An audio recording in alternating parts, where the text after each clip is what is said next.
This is always ready, Matt Cardona, the internet champion and the host of the Major Wrestling Figure Podcast. But there's another podcast I want you to check out, and that is the Crash and Burn Podcast. Check it out every single episode. Make sure you subscribe, comment, like, do all that fun stuff, and you never know.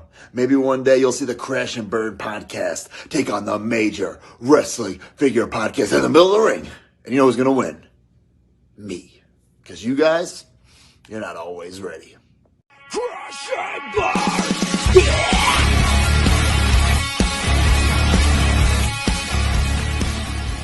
Yeah, I got my computer's dead, so. All right, ladies and gentlemen, and non-binary fluid people, trans people of the world, and all you fellow beautiful gay people, ladies and gentlemen, welcome to our Extreme Rules recap, review, whatever the fuck you want to call this. We are going to do this finally, and I'm excited to get into this card. Again, I have two pretty much stupid assholes here to do this with me today. And yeah, let's get into this, shall we? So first of all, you know him, you've seen him before, and also you see him basically work his ass off for the podcast, and basically horror fanatic. So this is his month, obviously, and his birthday's not too far away. So basically, hello, it's Friday. You know what that means? WWE is proudly bringing to you our review of their premium live event here on Crash and Burn. Exactly. All right, so second one I want to bring in, again, you know him. You see this dumbass a lot of times. It's the assassin. It's Josh. Come in, man. What's up, guys? It's your boy, the assassin, Josh Dinger here. Welcome back to Crash and Burn, as we are reviewing WWE's premium live event. We can't say pay-per-view anymore because they don't like that, apparently, but premium live event. A premium live event sounds better. Extreme Rules. Oh my god, I cannot wait to talk about this pay-per-view. It was probably one of my favorite pay-per-views of the year so far. So let's get into this. All right, so let's start it off. Okay, so I'm doing the match card here. Yeah. All right, we kick things off from the Wells Fargo Center in the city of brotherly love, Philadelphia, Pennsylvania, with the Brawling Brutes defeating Imperium. It was in a six-man tag team, good old-fashioned Donnybrook match. I told you. For those of you that don't know what a Donnybrook is, kind of like something in the Irish community. It's kind of like an Irish term. Probably hence why Sheamus was in there. Hence why Sheamus, wanted it to be like that. I don't know really what Donnybrook really means. Yeah, Donnybrook was a no disqualification match, just to let y'all know. It's basically, and you use like things Irish people would use in a fight. Yeah. Yeah, kind of like a bar fight. Tables, freaking shillelaghs and shit. Yeah. Well, regardless, I think this match was pretty good to start the show off. It exceeded my expectations. Yeah. So I'll say that this is one of the best tag team matches from Extreme Rules history. And this was like the better match to kick off the show out of Extreme Rules throughout the years that Vince was in charge. And I think Triple H did a good job kicking the show off with a fire matchup here. With two good tag teams. Brawling Brutes, they've gotten better. Oh, they're grown on me. I don't know what it is about Brawling Brutes, but they have grown on me tremendously. I used to not like them when they first came up with freaking Rich Holland and Butch, because the reason why I didn't like it was because of Rich Holland breaking Biggie's neck. Yeah. But he has grown on me. He has gotten a little bit better. But, is back to that, not just the overall shit, but he's back to the freaking Bruiserweight shit. And, it's not named Pete Dunne, but he's back to the freaking Bruiserweight. And Imperium looked pretty good in this match, too. Yeah, for sure. Not much good for the match, Lucas. Yeah, for me, honestly, as Sheamus said, banger after banger. After banger. After banger. Sheamus has a banger. banger after banger nonstop this year. I think Sheamus has no doubt been one of the best workers of the year. I think he's very underrated, underappreciated, not just as a superstar, but what he has done for the last number of years. Even when he had the freaking mohawk and everything like that, he was still that guy. And like he has accomplished so much, but I definitely want to see the IC Championship. I don't see it anytime soon yet, but I definitely do see him win the IC Championship eventually, though, to complete it. If anyone's going to complete that freaking Grand Slam champion, it should be Sheamus. But yeah. Also for me too, like I personally love this match. I personally well, this match, these two, all these people impressed me. We see a fucking Celtic Cross we haven't seen in a minute. I haven't seen Celtic Cross in a minute. I also really liked again how Gunther has been a great heel. Again, a lot of people didn't like it when he first appeared, but just when Triple H in charge, not him taking the pin, was definitely a good idea because they want to keep Gunther strong. And that's a good thing to do because you want to build him up to be a good star of the company, which is great to see. I definitely do see, I did think the rivalry is going to be over, or maybe not. I don't know. But definitely a great match from this year. Again, I can see Gunther and Sheamus. Gunther and Sheamus can have a match all day, and I wouldn't mind that at all. But they have a chemistry. Imperium and Braun Boots have a chemistry that I have not seen with a tag team in a long time. And I think those two again has been a great faction. I think again if they add a new member, if Braun Boots have a new member, or Imperium's a new member, or two members, or whatever the case may be, I think they have a good chance of going at the Bloodline. But I'm not gonna say that right now because you have Sammy now, who's already Uberson, who can back him up. So we'll see where that goes. Again, I love this match. All right, Josh Danks. Yes. This match was off the chains. This match really was a great way to kick the show off. I loved every second of it. The Brawling Brutes, I agree. They have grown on me ever since. I don't mind Pete Dunne being called Bush. I don't like the name as much, but that character of his is like he just wants to fight. He doesn't care. He's just like one of those he pretends he's like a fucking brawler. And you got Ridge. Ridge has gotten a little better ever since, he broke Biggie's neck. But, I respect Ridge as a wrestler, and I think he's gotten a lot better. And props to Sheamus, for putting these two in a faction, and actually having the fans look up to guys like Ridge and Pete Dunne. But Sheamus and Gunther, I could watch a match between the two of them any day of the week. These two, they just go so well together. And the whole rivalry, the whole build up to this match was really good. And I cannot wait to see next what happens for them. So yeah, I really enjoyed the match. All right. Oh, I believe we got some ranting to do here. Ronda Rousey defeated Liv Morgan, become the new SmackDown Women's Champion. All right, I'm also let the chaotic people go first. So, Josh. I'm not gonna rant a little bit. I was very, very pissed off that her reign was ended like that. Not something I expected, but I do see something better for Liv. I think she might turn to the dark side. We don't know yet what's next for her, but I hope they might. I'm thinking Triple H will have something good, out for her. But the match was good. This pay-per-view overall, it was probably one of those pay-per-views that we haven't gone in a while since Vince has not been in charge of WWE. Thanks to Triple H, we got every match had a stipulation. That's what I like, because that's what Extreme Rules is supposed to be. Every match with a stipulation. And, Ronda, she didn't need to win, in my opinion. It was good for the better. Liv had her, moment of the year. She won in the summertime. and then she carried the title all the way through, the winner. So it kind of just, I guess you could say it was a good thing that she, had her reign and, give it back to Ronda, and then, which I think Charlotte Flair is going to probably be the one to dethrone Rousey when she gets back.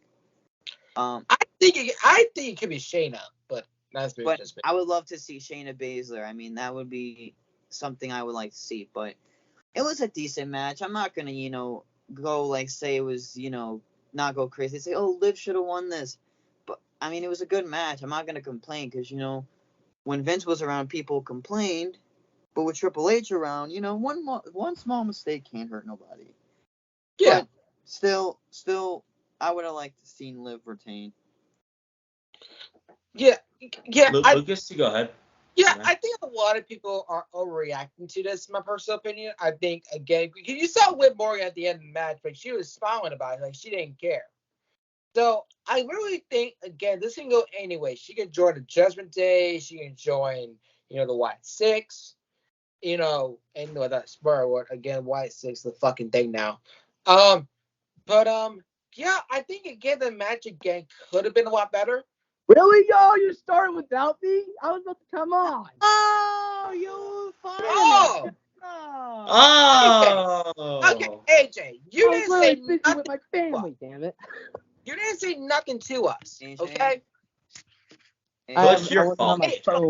Okay, first of all, bitch, I'm talking. You don't interrupt me when I'm talking, okay? First of all, I'm talking. Uh-oh, AJ. Not good. Yeah, you got yourself in the zone. But, hey, man, as I was rudely interrupted by a stupid fucking bitch, so with this one again, I'm not mad. I'm not mad at Ronda being Liv. Again, I definitely do think again she should have won it. But I don't think, again, it's definitely not a worse match to see. I think these two had a decent little match that happened.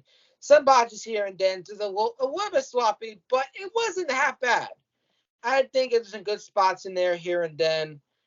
And I really wish I whipped my gut with Ronda, honestly.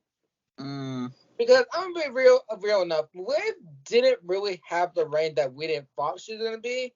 And I blame that because of the shifting of the booking with Vince and Triple H. I think the shifting of those two bookings were what kind of caused it. If somebody, was fully in charge, we would have judged she had a mid-run. But I don't think she had a bad run. It's not too long. It's not too short. It's media. Again, you don't want necessarily a long, dreaded run. Or you don't want a short run that didn't get any started. I think Liv Morgan got started, and I think the match was not half bad either. I guess AJ might have a different opinion about me. He may go on a fucking rant about this. I don't care. AJ, do not take forever with your rant. But yeah, I'm not mad. Anyways, welcome, AJ. Yeah, welcome, AJ. Hey, what's up, everyone? Welcome to the the fastest wrestling podcast of all professional fucking wrestling, the Trash and Wrestling podcast. And I am the late stir, AJ. Yep, I am like 20 fucking minutes late. I am not aware. I am so sorry, y'all. But yeah, AJ. What? Calm down for a second. What? AJ, first, you should talk about the Brawling Brutes defeating Imperium, the Donnybrook match. Good fucking match. Good fucking match, okay. So apparently you're fucking this match, okay. No. No. I don't blame it,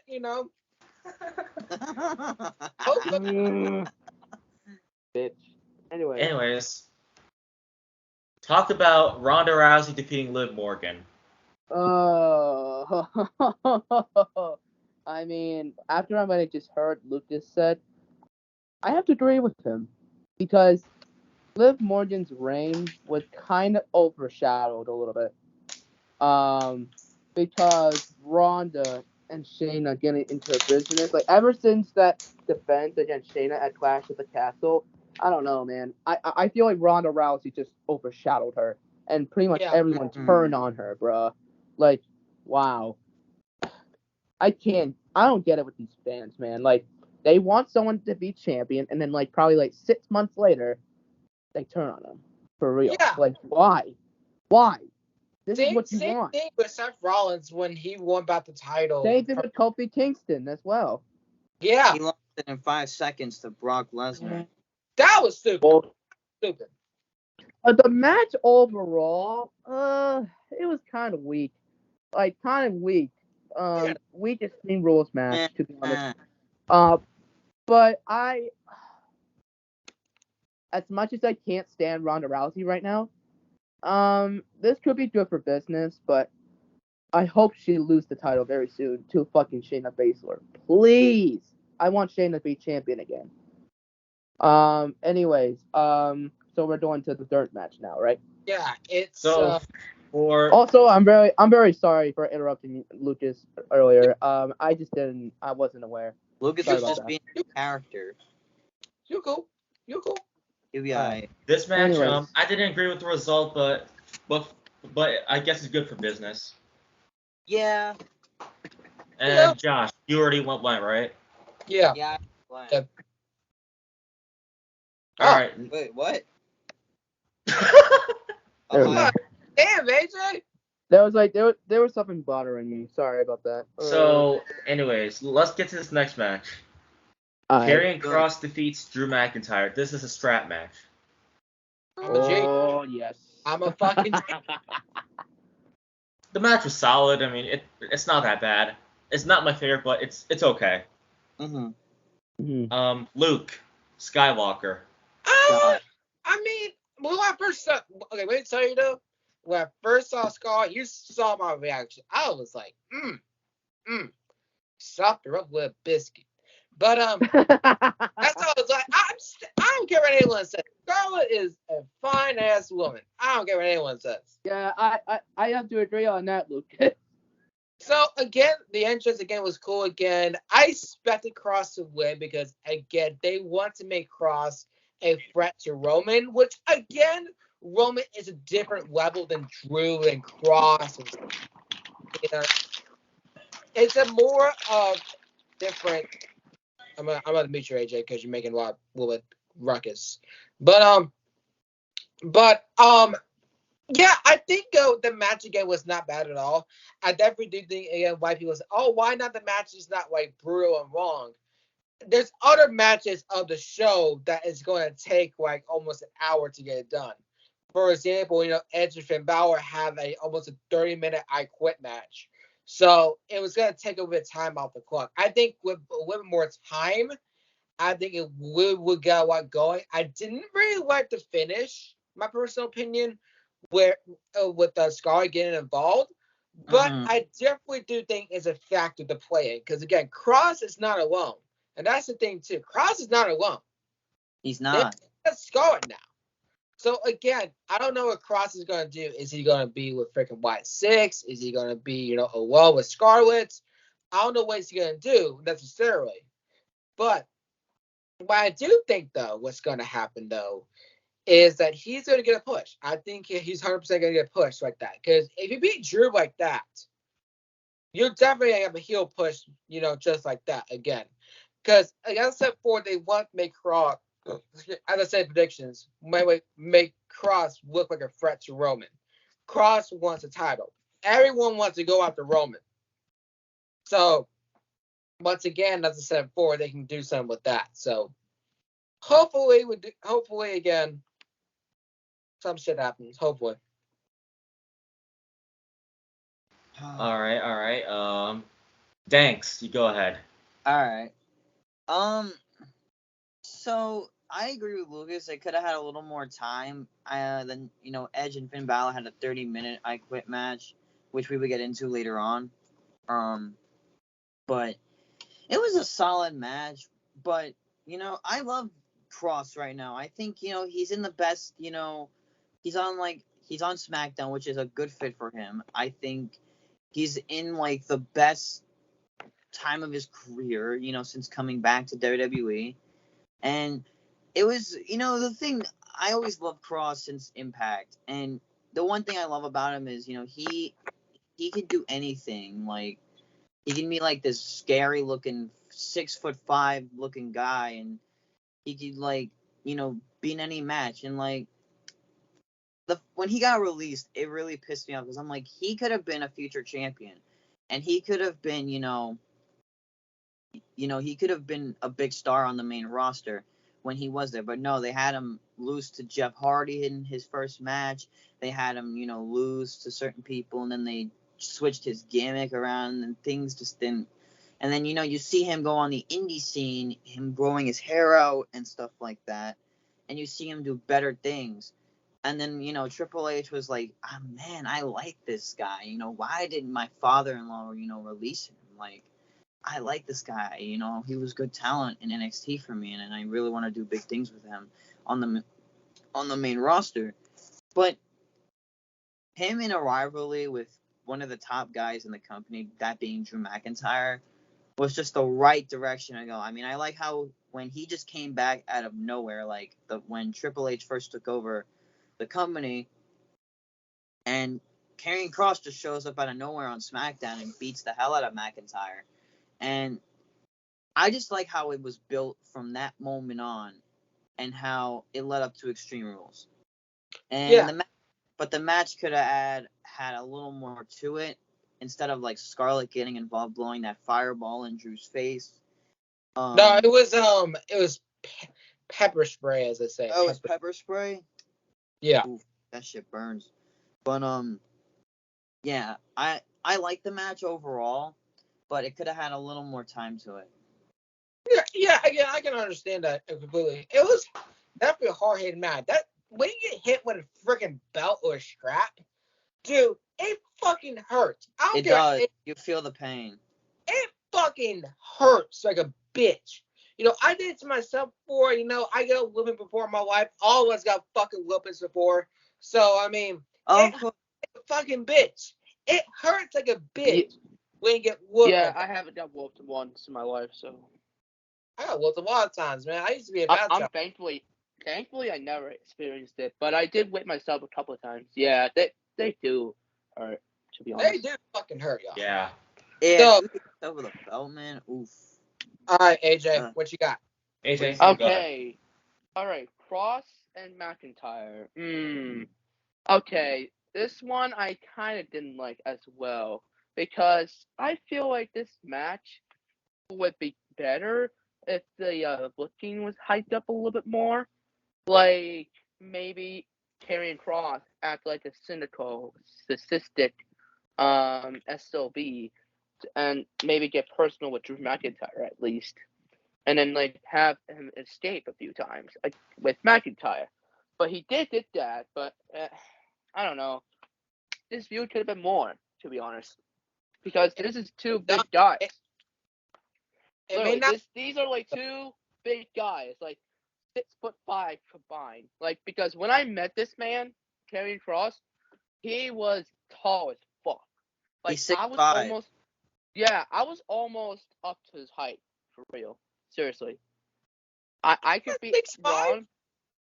Yeah, Kross is 6'5". When I stood up next to him, I was like a fucking shrimp to him, kind of. Yeah, I was actually not bad, like, up. Well, you're tall, bro. Anyways, I'll tell you right now, Karrion Kross is he's 6'4". Oh, 6'4". Close. I don't even know. Just one number off. But anyways, but this match, I feel like it was a little bit long, to be honest. But with the Scarlett interference, oh no, that just ruined it, to be honest.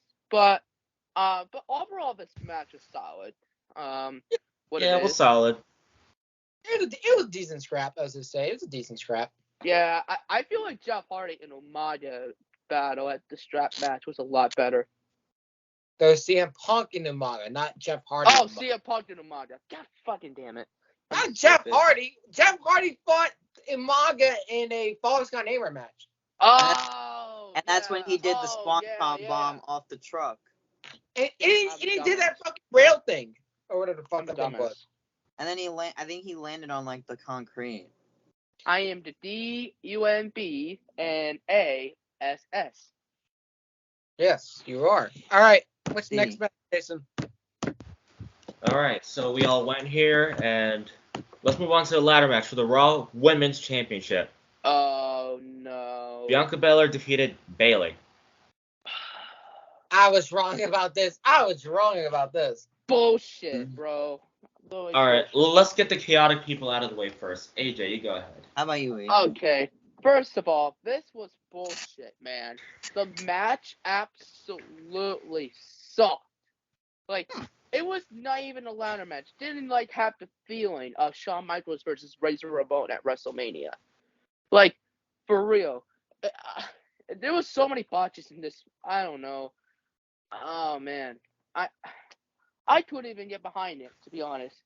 Kind of weak, but I feel like the wrong person won here, to be honest, because I feel like Triple H should have booked this differently. Bayley winning the title from Bianca Belair would have been a better decision, because Damage Control is probably one of the biggest factions right now between, besides Toxic Attraction of NXT, but hopefully they can get called up very soon. But Damage Control should be like the top stable on Monday Night Raw or Friday Night SmackDown. It don't matter. But yeah, but this match was fucking weak. I'm sorry. Hate me all you want, but I just didn't enjoy it at all. Sappy bitch. Okay. Okay, haters. Okay. I got a piece of a knife, so. How about Oh, no. Doinker? I got that. And so I liked this match. I know a lot of people probably thought, Bianca's reign was gonna, end, with like AJ said, Damage Control being one of the popular factions right now on TV. And personally, I love Damage Control, but can you do a little better on the theme song? That rap is just horrible. Please. Yes, yeah, the rapping is awful. I mean, it's not a bad. Awful. Basically, just Bailey's like theme song, like with like the beginning of it, but it just turns into like that rap, and I'm like, no. It literally went to goad it into a. Because Yeah, like Well, it's like a song that you think it's whoa, gonna be good. whoa. At least it's not freaking Bailey's song that changed. At least it's not that, okay? yeah. There you go. Calm down. But everyone loves Bianca Belair. She's like every little girl's favorite wrestler at the moment, because she has, the long ponytail, and she loves the kids and everything. And, Bianca's probably one of the best women wrestlers of this generation. Like, I think she's probably the best women's wrestler of this generation, along with And Rhea I feel like Ripley. Triple H made a good move signing her And after the Mae Young I Classic. felt like, exactly. I felt like, her, because when she first came up to the main roster, I was very afraid that they were not going to use her very well, but it turns out for the better that, when Vince was around, Vince liked her. Vince, was like, yeah, I'm going to put the title on you on WrestleMania so I can get that off that bitch Sasha Banks. Can't stand that fucking. And you know what? She made history at WrestleMania, and she has made history already as winning both titles at WrestleMania. So she's already, made a lot of history in this company already. And she's won the Royal Rumble, which we all wanted her to win the Royal Rumble that following year. Yep. And she had a great match at Mania the following pay-per-view after, a few months after. So, we'll see, who she'll drop it to. I don't know. Probably Bayley, I guess. Probably Bayley eventually, but it's probably not time right now, because she's. Oh, no, I don't think so. Because she's only had the title, as of the recording. She has the title. Find her how many days she's held it. She's held it for a while, probably. 100-something days. I can't look up once it kicked me out. I don't want it to stop. Yeah, she's had it for a while. So, yeah, it was a decent match. I know a lot of people wanted Bayley to win. to see if she would dethrone Bianca, but it wasn't time ready yet. So yeah. Okay. Luke, go ahead. I have a different opinion about this. A different opinion about the match. I think the match. I don't care. Again, do Michael Myers and fucking stab me all you want. It's gonna be like again the new movie. Spoiler, no spoilers actually, no spoilers. But anyways, but me, like, I like it. I like it. Again, I wish they pulled the trigger on it, and I thought they're going to, but again, Bianca is still a big star. Again, that's the thing about losing the title. Are you still going to be a big star when you lose the title? And a lot of people say it's going to be Bayley. I think personally, it's going to be Rhea Ripley. I think personally, again, they still have a match of Money in the Bank, but it never happened. So, Rhea's still wanting that shot. So, again, maybe I think she's not going to lose it this year, but I think she'll lose it at the Rumble. I think she'll definitely lose at the Rumble in January. But, again, like, the matches pretty much to me was good. I think it was good. It had some good moments here and then. The final spot with the KOD on the ladder. I mean, come on. That spot, I don't care what anyone said, that spot was fucking phenomenal. That was a phenomenal spot. But again, I can understand why people didn't like it because Damage Control got singularly taken out by Bianca. But again, I'm not mad at it. Again, I don't think that will damage, no pun intended, damage control. I don't think that will do much. So again, Triple H do some of those title displays of the women's tag team titles, but we'll get into that in a minute. But yeah, no, I don't think it was bad. I think it was still a decent, solid match. Bianca, I don't care what anyone says, she hasn't put out bangers of matches, except for Money in the Bank. But she didn't put out bangers of matches with freaking Becky Lynch. And again, with Bayley now. So, honestly, Bianca is still putting out bangers than anybody. She is probably the best women's wrestler of right now. Like, there's a reason why, people look up to her. Oh, yeah. So, I'm not mad at it. Exactly. I'm not mad. Yeah, this match was pretty good, actually. I actually like this match as well. It's one of the best ladder matches from Extreme Rules, and it's awesome that they made it a ladder match. I wouldn't say it's the best one because there's definitely some better ones, but for women's side, I think there's a better one. I think definitely why one of good women's matches again. Yeah. So, for this match, it's not bad, and the result I'm okay with. Absolutely. All right. Next one. We all went here, right? Yes. Finn Balor defeated Edge. I Quit match. What did I fucking tell y'all? Lucas, you can go first. You go first, Lucas. Acknowledge me at this point. Acknowledge me. I told you Edge was going to quit for Beth Phoenix. I knew that Beth Phoenix ass was going to get involved, and she got sent to the gulag. She got sent to the fucking gulag. All hail King Lucas. All hail. All hail King Lucas. Bow down to our king. Yes. Again, I'm a better king than somebody else. But anyways. Yes. But honestly, this match was best match of the night. Best fucking match of the night. This had a great psychological feeling. Again, we don't know when Edge's going to quit. We don't know if Finn Balor's going to quit. There's a fucking hockey stick in the match. Finn Balor got fucking hit with a fucking sign when he got fucking lofted up. It was just a lot of good suspense to this match. And again, freaking Dominic is working so fucking well as a heel. When he beat the shit out of Rey Mysterio. He beat his ass, and he beat up his own dad. Loved it. I fucking loved it. And I love this match. I fucking love this match. Again, everyone getting involved in the way, and Beth Phoenix, she held her own. And what Edge didn't want to quit. It reminded me a lot of John Cena. Again, didn't want to quit and anything like that, and he can't handle with the kendo sticks and anything like that. He didn't want to quit. And we get this out of the way.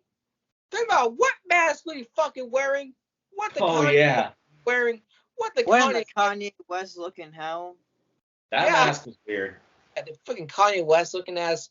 Edge had great gear, but the main I loved Edge's gear. Is the fucking Concerto that Beth Phoenix took. Beth Phoenix fucking sold that perfectly. And Rhea Ripley sustained Beth Phoenix to the gulag, and I fucking loved it. Yeah, Loved it. She got sent to the gulag. Yeah, she got sent. And Edge is basically because again they're running off Edge because he's apparently doing a movie now.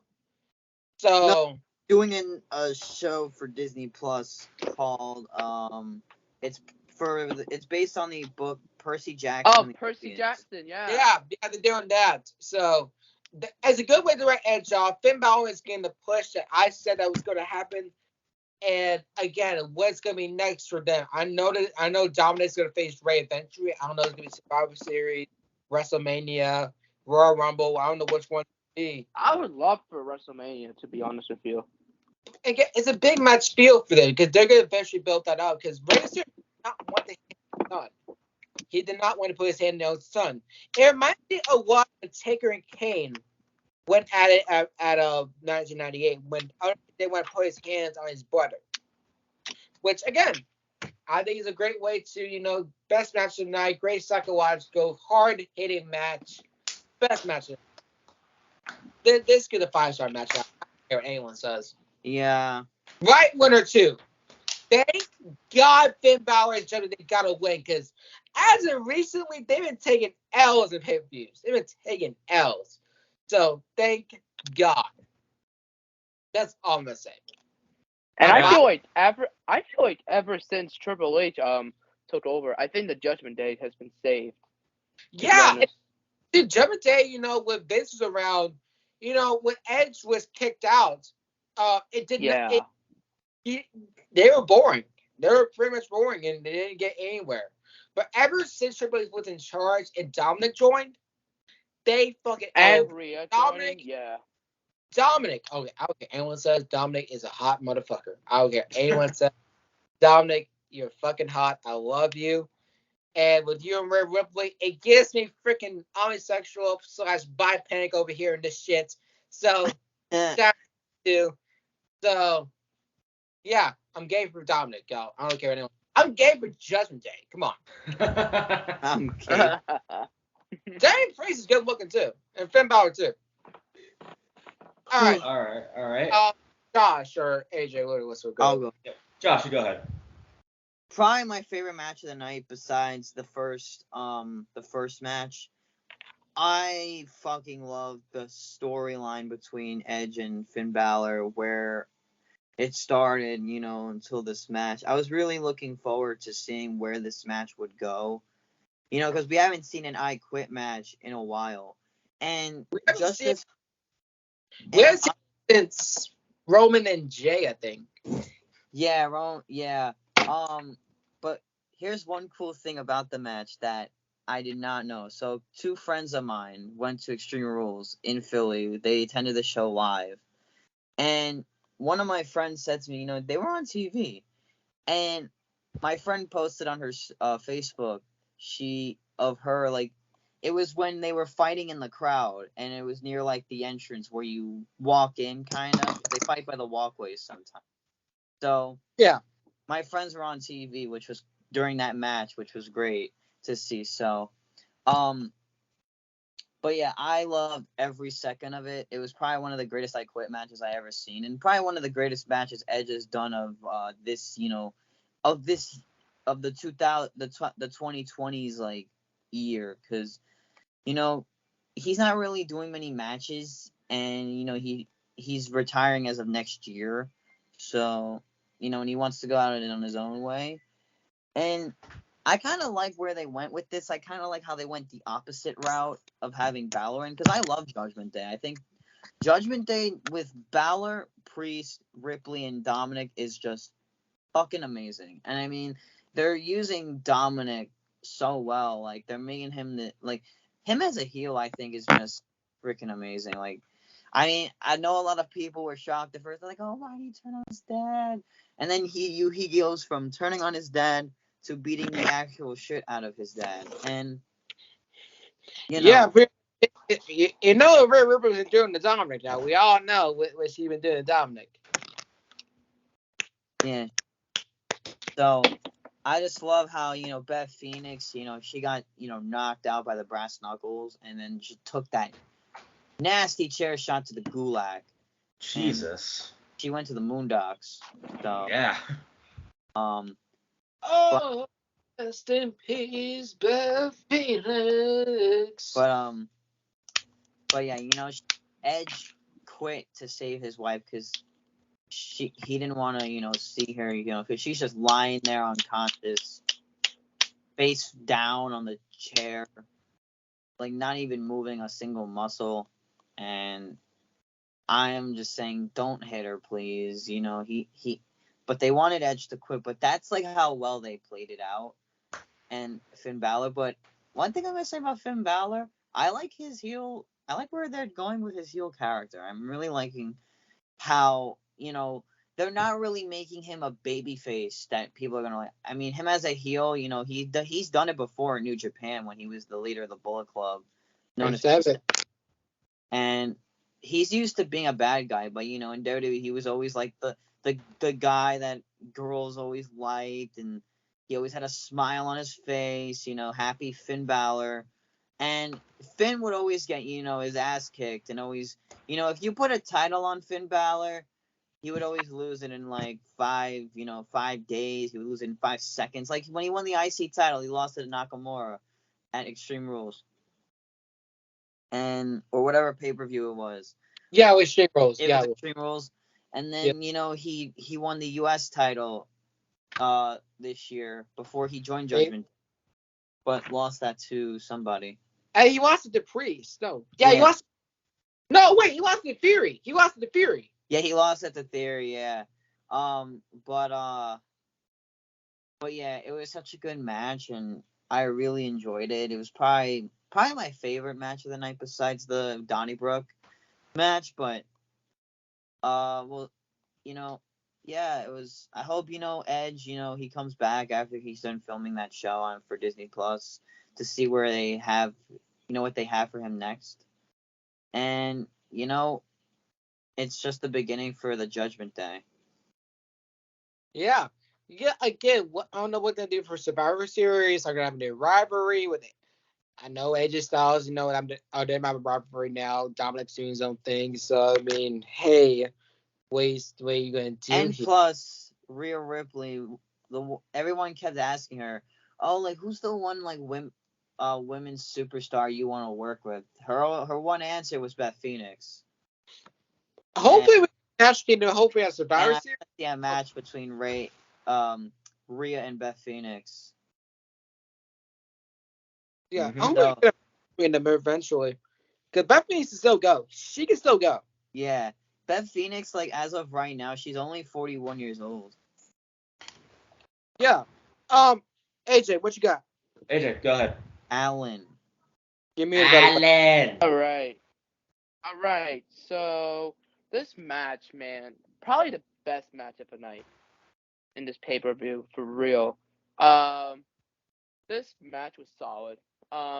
Finn Balor Edge fucking killed it. I love this match, and I love the ending too, like making Edge quit because Beth Phoenix is there. I mean, you gotta be there for your spouse, no matter what. Mm-hmm. But man, that was just such a good story. And yeah, what I said before, like when Vince McMahon was still around, Judgment Day was fucking boring. But until like Rhea Ripley came out, it was getting somewhere. And then like when Triple H gets in charge and like basically added Dominic Mysterio to the group, it's just really good, to be honest with you. But this match was really fucking good. Probably one of my favorite matches of the night because the other matches were alright, but I feel like this one was fucking amazing. Mhm. But yeah. Oh, also, guys, look at my new Green Day sweater. Do you like it? Y'all Hey. fuck with it? I'm gonna steal it from you. No. I'm gonna steal it from you. No. So, anyways, for this match, But anyways, yeah, good match. Next person. best match on the card. This match got some great spots, and that's a brutal ending. Yeah, Beth Phoenix, rest in peace. Beth Phoenix, yeah, that was like rip. Let's move on to the main event and a great ending to the pay-per-view. Well, we'll get yeah. into that. We'll get into that last. We'll get to that after the main event here. Matt Riddle defeats Seth freaking Rollins fight pit match with Daniel Cormier as the special guest referee. Daniel This- Cormier, the man, this the myth, is- the legend. This is his environment. I told you Riddle was gonna get somewhere with this. A great main event to close out this show. And yeah, I figured Matt was going to win since this is his environment. So, you know what? I enjoyed this match. A great ending to this pay-per-view. Oh, I It was fought. an awesome match here. Anyways, I just went. Lucas, you're next. Man, I tell you, this match did not disappoint me at all. And Seth Rollins came out in the Rob Van Dam gear. The Rob Van Dam inspired gear. Yeah, I was like, wait a minute, why is he doing this? And I was like, oh, I see, because it's Rob Van Dam inspired gear. Yeah. Because Riddle and Van Dam are close, I think. They're friends, I think. So, I mean, it kind of fit. Yeah, 420. So, it was a great match. Again, great both styles of M&A and great styles of like pro wrestling in there. I like the spot where Riddle got powerbombed onto the cage, and I know that shit hurts. And then Riddle like came off top rope, did a freaking splash on Rollins, and then after that went for a tap out at the end, which was surprising to me. I thought he was gonna pass out. But honestly, it worked out for Rollins because the next night, at the time of recording, he won the Dynasty Championship. Yeah. With Lashley. So He- it's great to see, Rollins gain some gold. And again, I know Rollins took another L at pay-per-view. I get it. But it was needed because, again, you want Riddle to be a big star. And this is how he do it. This is his environment. This is his this is his field. Yeah, this is his field. Like, again, Rollins is not going to beat him in his field. I'm sorry, but that's not going to happen. There's some good things in there with DC, I thought DC was going to punch somebody, but he didn't. I'm surprised when he did not. But overall, great match. It's a great match overall. And I'm glad to watch my best friend, watching this. And yeah, that's all I want to say about that. So we'll get the ending, after, and I will talk about it. AJ, you're up next. Oh. All Oh. right. I don't know how fucking technology works. Anyways, this match. What was this match? It was a fight pit match. Oh man, this match. No. What do you mean, no? Daniel Cormier has to be probably the worst special guest referee out there. What? What? Yeah. You're Yeah, funny, What AJ. crap you on, bro? What Bro, crap? he you on? botched. Like, he botched a couple of times as an official referee. How did he botch? But the match was solid, though. Don't get me wrong. The match was solid. But I feel like Daniel Cormier was a little bit out of place with the referee and all that stuff. Well, DC has been the case his whole entire life. He's a UFC fucking legend. I know. Yeah, he's a legend, and you have his freaking action figure, you idiot. I do, but I respect the guy. No, that doesn't mean I don't respect the guy. But I just feel like he could have done a better job as a referee. I'm sorry. I hate me all you want. Again, Nice joke. Whoa, y'all, stop coming at me. Can I talk for goddamn for a second? Yes, Jeez. Yes, you can. All right. So what I was gonna say to you, AJ, again, it was to be no pinfalls in this match. So just keep in mind it was no pinfalls in this match. Yeah, I know. And also, again, they shoved Cormier. You don't do that. You don't put your hands on Cormier. You don't shove the ref. Oh yeah, there you go. And he almost put his hands on the superstars too, which you're not supposed to. But what are you supposed to do? What are you supposed to do? You gonna let somebody step over you like you're that? supposed to tell him off. Literally. Punch him. Just beat the bitch. Get the beats off. Oh, the fight pit. No, but the fight. But I gotta be serious though. But the fight pit was all right. Riddle and Seth really killed it. I loved the spot when he did the flip and literally hurt his back and Rollins' rib. Oh my god, that was so brutal. But yeah, this match was solid. But I just feel like Daniel Cormier was a little bit out of place. A little bit. Teeny tiny bit. Yeah, there you go. Okay. I can understand why. Thanks. He's not the worst. The worst special guest referee is Vince McMahon. That's the worst one. Oh yeah. Y'all remember when he wrapped on freaking Roman and Sheamus? Oh yes. Yeah, that's worse. That's worse than the DC. DC, that's what did his job.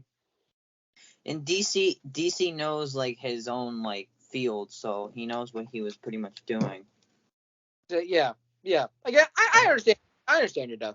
I understand AJ, like where because you never like seen. I mean, I've watched a couple of his fights. I mean, most of his fights because I'm a big UFC fan. But All right. Josh, you go now. Josh, go ahead. yeah, I really liked the match. I mean, it was a very short match in my opinion because of the way like it was. It didn't really have a it wasn't really like one of those greatest of all time pit fights.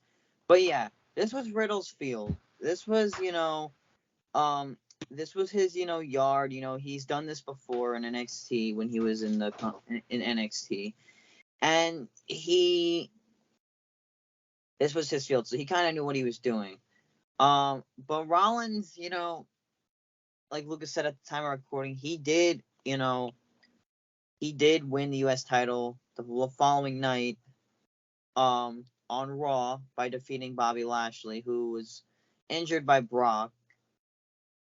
Yeah, we got Bobby versus Brock. I'm excited. So Bobby and Brock should be crown jewel coming up. But, I personally liked it. I love fight pit matches. They're really something cool.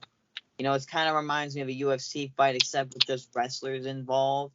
And plus, Daniel Cormier, I mean, he did his job. DC did his job. And he was kind of a great choice to put in the referee spot for that match. Because, DC's retired now because he's 43 years old. You can't be taking like those kinds of shots to the head anymore at that type of age. He has like some wrestling background, so he kind of knows. And he was trying to tell Rollins because Rollins was trying to do what he wanted to Riddle, but Cormier was trying to keep them in points. He's like, I'm the referee. You can't touch me. You can't do this and that. He was doing his job really well, but. Yeah, Riddle deserved the win. Rollins got the win at Clash of the Castle. Riddle got the win at Extreme Rules because this is kind of his his specialty match, and the background of his like style, he knows how to like he knows his stuff. So I'm glad Riddle won this one. Yeah. All right, now it's time to talk about what happened at the end of the show. Which we all thought wasn't going to happen because of. All right. Here we go. So we all went for this match. Yeah, we all did. Jason, you go. Yeah, I did. Yeah, I did. I was the first one. All right. So let me talk about this because I remember all of it. Well, mostly all of it. All right. So we get to the end of the show. Cornet's raising his hand with Riddle or whatever, blah blah blah. But then the lights go out. The lights go out. And keep in mind, the trademark was happening. Everyone thought it was going to be but the lights go out. And we hear, he's got the whole world in his hands. He's got the whole wide world in his hands. And then, okay, So I'm gonna give you what happened and my reaction to it. So I'm gonna go first, Josh, AJ, and then Jason.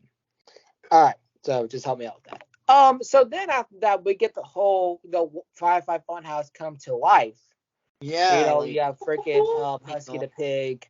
You have the Rambling Rabbits. You had Mercy. You have Abby the Witch. Coming to life. And we saw the remains of Firefly Funhouse. Because somebody was abandoning it for so long. And then we get a little tribute of Brody Lee with that kind of lights at the door at the tunnel. Oh yeah, the blue lights. Right. And then, he goes on to the promo and said, "Who killed the world? You did." With that, it looked like a Black Phone kind of mask. I don't know what it was. It looked like the Black Phone to me. yeah. And he came out, and then with the lantern, and I fucking knew who it was. I knew it from the hair and everything like that. It could be like an obvious question. He removes his mask. Bray fucking Wyatt makes his return. And I was saying again when he was going to come out, because again we were showing White Rabbits, in the Extreme Rules area, there was crossword puzzles and everything like that. And my freaking best friend Kai was doing. So I'm not gonna lie to y'all. My reaction said everything. Like I was like, I thought this never was gonna happen again. I thought Bray was done with WWE. My reaction as well. And I thought again with Vince, being there, I thought they're gonna waste him. I thought, he's not gonna bring him back. But Triple H got in charge. He knew what we wanted, and we fucking got him. We fucking got him, and I was on my freaking chair. Okay, hold on. I was right here, my fucking chair, standing right here, and I was like, no way, no fucking way, and I fucking went crazy. I hugged my best friend. I think y'all went crazy on the home call too. I went crazy, y'all saw. I was crazy over this shit. I hugged him. Y'all went pretty nuts. Bro, we went fucking crazy. And I was like, holy shit, they fucking did it. I cried when it came back. I cried. I was crying too, man. And I was like, what? And I fucking kissed Kai. I fucking kissed him. I'm not lying when I say he can tell. I kissed him. And again, it was a heat of the moment. But honestly, it felt good though. But anyways, like I think that moment again was freaking incredible. Probably one of the best returns of the year. Probably best returns of the freaking decade, besides Edge. But man, nothing can top that return. Nothing can top that return. Like we kind of expected it, but they did it so well. They did it so well that again, the horror type of shit. It just felt like it was Bray. It just did. And I'm glad they're going to do something with him. Who knows what they're doing with him? Is he going to be the cult leader? Is he going to be the Fiend? Is he going to be something new? We don't know. But at the time of recording, we don't know. But, it's great to see. It's great to see him. It's great to see Bray Wyatt back. And, a lot of people thought that wasn't going to happen. Like, some people thought he was gonna go to AEW, but that didn't go well. My opinion is, though, I'm gonna say this, and I think a lot of people in the comments and a lot of people on, who do watch the episodes, do you guys agree that the build up to Bray Wyatt's comeback was the best way to do it? Like with all those 100%. cryptic 100%. And it, Bless you. Bless you. I'm just so happy that Bray is back, and that I just remember Twitter exploding. I think the next day, I saw this one tweet. It kind of touched me inside of how I'm like, this is why wrestling brings everyone together, and this is why wrestling brings everyone into an inner circle as one. There was this dad who I think tweeted a video of his daughter reacting to Bray Wyatt's return, and I think it went viral after the fact. And Bray saw it. And yeah, Bray saw it, and Bray was like, "This is why I missed you guys so much." Like, he missed being in the company, and now with Triple H in charge, I think they have a lot in store for him, and I hope that he does take one of those titles off Roman. Please do. Josh, so what is your thoughts on it? What was your reaction when Bray came back? I went absolutely nuts. I mean, I was pretty much, I was prepared and waiting because, like every wrestling show, you're on a time schedule. You're like, oh, we're gonna end the show at this certain time, and Yes. we're gonna end it at, like, say the show ends at like 11 o'clock, and it's already like 11:06, and they already have like the copyright thing on the bottom of the screen saying, show's over. Thank you everybody for watching and coming to this event live and so and so. But I just love how Riddle's just on the stage like this, celebrating his big win over Rollins with Cormier raising his hand. And then all of a sudden, the lights just go out. And you just wait like, what the fuck? And a lot of people in the crowd expected Bray Wyatt. But then when they said, he's got the whole world. Like, everyone just knew. Exactly. Like, when they kept repeating that, everyone just knew from an instant. And, I don't know if he's going to go back to the Fiend No. But it's like a whole new character, but I'm thinking it's going to be like the Eater of Worlds combined with something new. Maybe all of them. Maybe all of them. Maybe all of them in one character. I don't know, but I'm kind of interested to see what they go with him. And I just love how those QR codes were just like, something that it was like kind of playing Sherlock Holmes. It was kind of like solving a mystery. Like, who's this guy coming back? And who's this guy, do we think it's not Bray Wyatt? Do we think, it's somebody else, But I'm glad it was Bray Wyatt. But I did love how he came out with that mask and stuff. It was just epic. I mean, that match was just... The match itself was good, like, between Riddle and Rollins. But that ending was great. Really good. Yeah. AJ, what you guys say? AJ? Oh my god. Alright. The Eater World, the Firefly Funhouse, the Fiend, Bray Wyatt is back. Dude, I was hyped as fuck. I was with my dad in the living room, and I was like breathing my lungs off. Like, I wish you were in the I hall because I wanted to see how nuts you... wish too, man. But oh my god, that probably was one of the best returns of the year besides Cody. Exactly, man.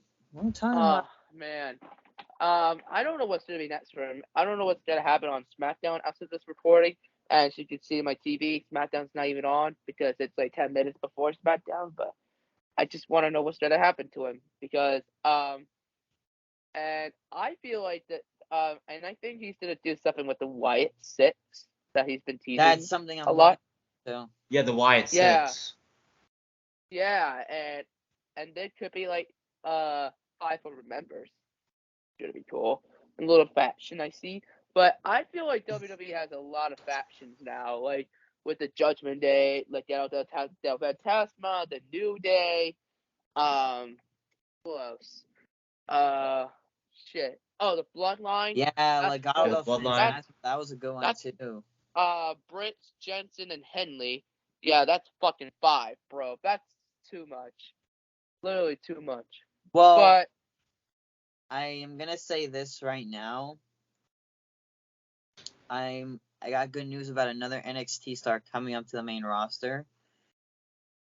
This Monday, I heard rumors that this guy is going to the moon. Cameron Grimes. Yeah, I knew it. I fucking I knew it. He had hope nothing so. left to prove. I fucking knew it. It was him. Same. Yeah, Like- I feel like I feel like he has nothing left. Yeah, like him coming up to the main roster will kind of like put him in the next direction. Yeah, but I don't know what he's gonna do though. That's the thing. Do like the to the moon thing or something, or the North. Yeah, Or I have know, that but like gimmick. I don't know how the fans are gonna react to him. To be honest. Well, again, Oh. he has been WWE for a while, so I mean, I think they're gonna know who he is. So Yeah, but for the casual fans though, they probably don't know. we don't know. Again, don't jump the gun yet. We don't know Yeah, yet. no. But anyways, but yeah, Bray Wyatt, I'm so excited, man. I want him back for over a year. Ever since he got released to that day, I got fucking salty as a pretzel. I was like giving up on WWE after that. Yeah. All Oh of us wait, did. that's right. I did give up on them a long time ago. So, I but was I've been, when they but released Bray hey, Wyatt. but Like, hey, ever since Triple H is in charge now, I've Bro, been watching he's been- WWE once again. So, like this is why Triple H as a booker I know would have been good in the next 20 years from now because yes, like yes. I know once he kind of like stopped wrestling in like the later in the 2000s, he kind of just was saying I'm in a suit, I'm the CEO of the company, I helped my father-in-law out, and and this is why NXT became what it was. This is why we Yep. have guys like Carmelo Hayes, Wesley, who else? Braun Breaker, Cora Jade, Nikita Dion Quinn. Lyons. I could go on and on about younger Von talent. Wagner. Exactly. Trick Williams, Tony D'Angelo. Like you could go on and on about the talent in the next Tiffany 20 years Stratton, from Wendy Chu, Alba Fire, all those talents. Toxic Attraction, Grayson Waller, LA Knight. Like Wait, LA Knight's on NXT though. he was though. When I'm saying, these are people that are gonna be the future of the company in the next 20 years, especially, Grayson Waller. exactly, like especially guys like Braun Breaker and Tyler Bate and so on, and Grimes. Like this is why Triple H brought back everybody he knew. Like Gargano, Candice LeRae, Io, Dakota, Bray Wyatt, Cross. Scarlett. Yeah, he brought back all the Hit Row. He brought back all the people. Braun Strowman even. I'm happy Braun's back too. Anyway. Maybe it's freaking. I don't. Jason, we're not leaving you out. Josh is. Oh. Yeah, I was just waiting to go for my reaction. Yeah, go ahead. I'm finished. What do you guys say? What you guys say? We thought the show was over when we saw the copyright thing. That was a close one. When the lights went out, he's got the whole world in his hands. The crowd went nuts. So did all of us. And then we saw the puppets from the Firefly Funhouse come to life. I'll be right back. And then a nice tribute to Brody Lee. Yes. With the whole lights that he had in AEW. His debut in 2000 is it 2020? It was in 2020. Yeah, 2020. And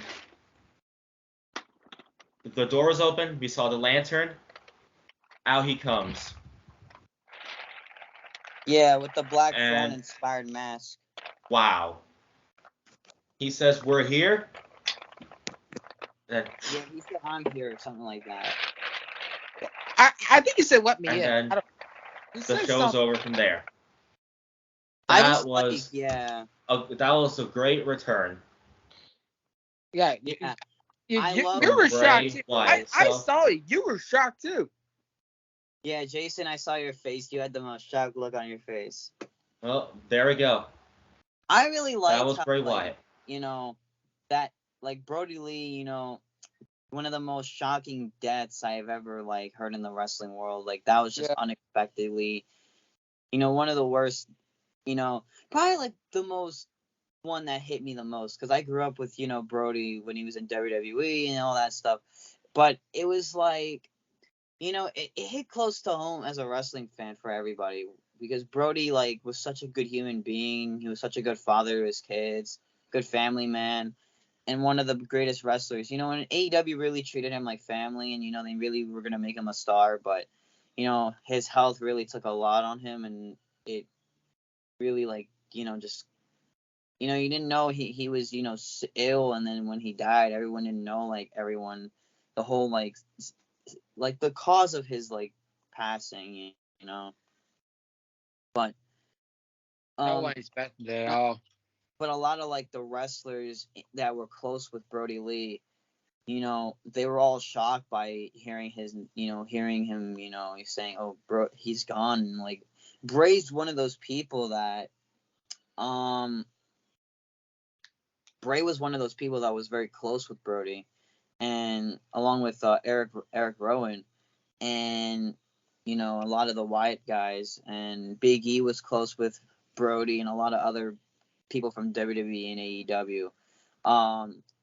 But I think Bray getting released the first time around was one of the things I think that made him, his mental health was, through the roof. And I think it was just because Brody wasn't here. And it really took a lot on Bray, to realize like one of my best friends is gone. And he's not here anymore. And, I think him getting released, and then he just became a pain in the ass to work with backstage. So they're like, here, we wish you the luck. And then, he did some stuff on the outside of things, and he eventually, said, oh, Triple H is in charge now. Maybe I'll, give the fans what they want. But I think Brody is like one of the things of Bray, like Brody not being here is one of the reasons Bray got released, and he didn't want to do anything after the Fiend became dead. Yeah. So yeah, that's all we got to say about that. So we get out to the Trolls of Out. No, we have to do the rankings first. Oh, rankings, my bad. All right. I want to start off with Jason. What'd you give it? First off, Omar actually gave his ratings in the group chat earlier, so he gave it a 10 out of 10, and he liked the show as a whole, and his best part is Bray Wyatt's return. That's best part. You know what? Same thing for me. I'll give it a 10 out of 10. I love Bray's return, of course, and I also love the I Quit match and the old-fashioned Donnybrook match. Mm-hmm. I'll go next. I might give this an 8 out of 10. Here's the reason why I'm giving this 8 out of 10. I know a lot of people love Bryce return. That's like the best thing of the damn thing. I understand that completely. But honestly, for me, I like it as a whole, but there is something that I didn't like from this card. I do think that it's not perfect. I think Clash of Castle has been the best pay-per-view of the year. Hands down. Personal opinion. My personal opinion.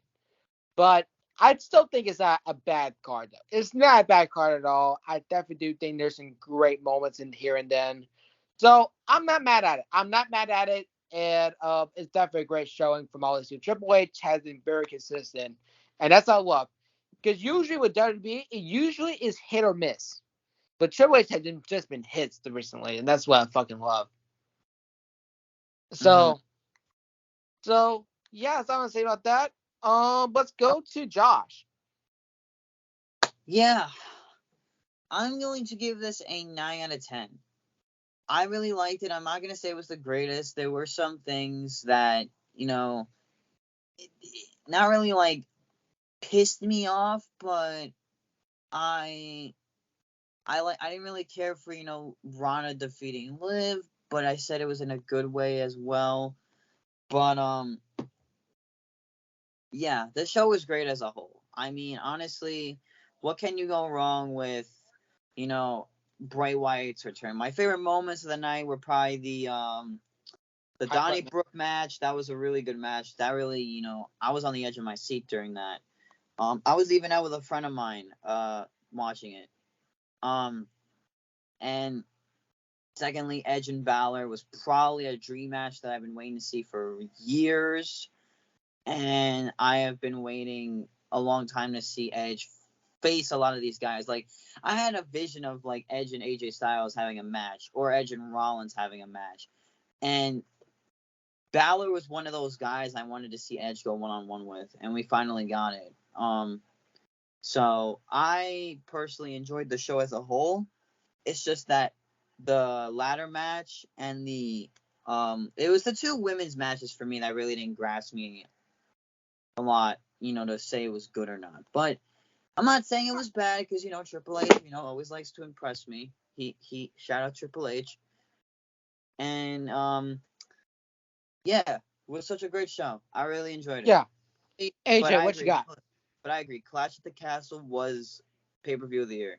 It was probably the show of the year. Well, All AJ, right. what's your rating? What do you rate My the show? rating for the show overall is it's an 8.5 for me. Okay. Because I definitely enjoyed most of the pay-per-view, like from the Donnybrook match. Fuck you. The Donnybrook match, the I Quit match, and the Bray Wyatt was my favorite parts of the show. But yeah, man. But it was a good show, to be honest. And I feel like the Fight Pit could have been my favorite as well, but if they had the match a little bit better. But overall, but this was a solid show. All right. So what you got? Let's go to the outros now. Jason, you go first. Okay. Our next episode is the Halloween Havoc predictions. Thank you for watching. NXT. All right. Let's go to Josh. All right. Thank you guys for watching this episode of Crash and Burn. We hope you guys enjoyed our review of Extreme Rules, the premium live event that happened, I guess you could say last weekend. Yeah. Stay tuned for our next episode on Crash and Burn Fruit, which we will be predicting NXT TakeOver Halloween, or you can just call it NXT Halloween Havoc, TakeOver, whatever you want to call it. I'm really looking forward to these pay-per-views for NXT, see where it goes in the right direction. Hang on a second. Can I actually do a proper outro? Sorry, someone was talking to me. Okay, yeah, go ahead, bro. I'll start. Yeah, I have to do a proper outro. Thank you guys for watching this episode of Crash and Burn. We reviewed Extreme Rules. Our next episode is, as I said in my little botchy outro, the predictions for NXT Halloween Havoc. Thank you for watching. We'll see you then. All right. Yeah, go ahead, Josh. Sorry about that. All right. Thank you guys for watching this episode. I'll say it again. Don't mind me repeating myself a million fucking times. Thank you guys for watching this episode of Crash and Burn, which we will be predicting on our next episode, NXT Halloween Havoc. I'm really excited. I'm really looking forward to this NXT pay-per-view with HBK in charge, and now it's just being called NXT instead of 2.0 Garbage, which I called it always NXT 2.0 Garbage, but I still watched it with rainbow colors, so or Nickelodeon colors, whatever people made fun of it calling it. But yeah, hope you guys enjoyed our review of Extreme Rules. Stay tuned for the next episodes for the other podcasts, Moshcast and Cinematic Analysis. Stay tuned to our social medias to when episodes will be announced, as well as when episodes are next following this episode that we recorded. So yeah, just stay tuned. Follow our TikTok page for funny moments. I'm sure we could upload AJ's funny moment when he came in late. I'm sure that's TikTok worthy. So yeah, that's about it. Oh no. And the Assassin's out. Yes, we're gonna upload it. I don't care what anyone says. Anyways, the Assassin's out, and remember, stay slit. Bow. All right. AJ, you go. I'm gonna go in the last. All right. So thank you guys for watching another episode of the fastest rising podcast of all professional fucking wrestling. That's Crash and fucking Burn Wrestling Podcast, where we reviewed Extreme Rules 2022. Solid show. Go follow everyone on social media. Go follow all three podcasts on social media. Subscribe to all three podcasts on YouTube.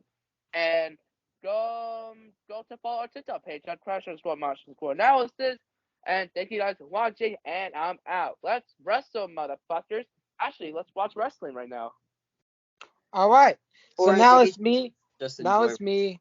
All right, let's go on. So thank you guys for watching the episode Crash and Burn. As you know, I gave my honest and analytical thoughts. And I am very happy, to be on this thing and give my honest thoughts and to be a little jackass as usual. So, again, Mod Scab found his new album, Cinematic Analysis, horror video games coming up. Yeah, again, my dad's birthday today. Happy birthday to my dad. And yeah, that's all I'm gonna say about that. And I also want to say, don't be a jackass.